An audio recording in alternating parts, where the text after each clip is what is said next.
News 24 తెలుగుకు స్వాగతం. నా పేరు యామిని. ముందుగా వార్తలను ముఖ్యాంశాలు ఇప్పుడు చూద్దాం.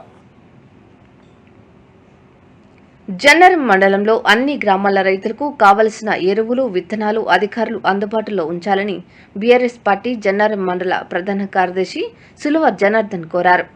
సోమవారం మధ్యాహ్నం ఆయన మీడియాతో మాట్లాడుతూ పలు గ్రామాల్లో రైతులు పొలాలను దున్నడం ప్రారంభించారన్నారు. చాలా గ్రామాల్లో రైతులు వివిధ పంటలు సాగు చేస్తారని, వారికి కావలసిన అన్ని రకాల మందులు, విత్తనాలు అందుబాటులో ఉంచాలని ఆయన కోరారు. అలాగే తడిసిన ధాన్యాన్ని కూడా గోదాములకు తరలించాలని ప్రభుత్వాన్ని ఆయన డిమాండ్ చేశారు.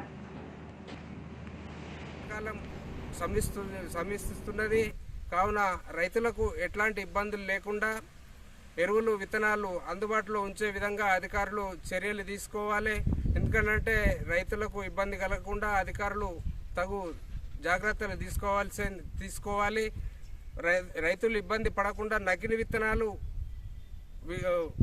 మార్కెట్లో రాకుండా తగు జాగ్రత్తలు తీసుకోవాల్సిందిగా టీఆర్ఎస్ పార్టీ నుండి డిమాండ్ చేస్తుంది. కడెం ప్రాజెక్టు నుండి సాగునీటి విడుదల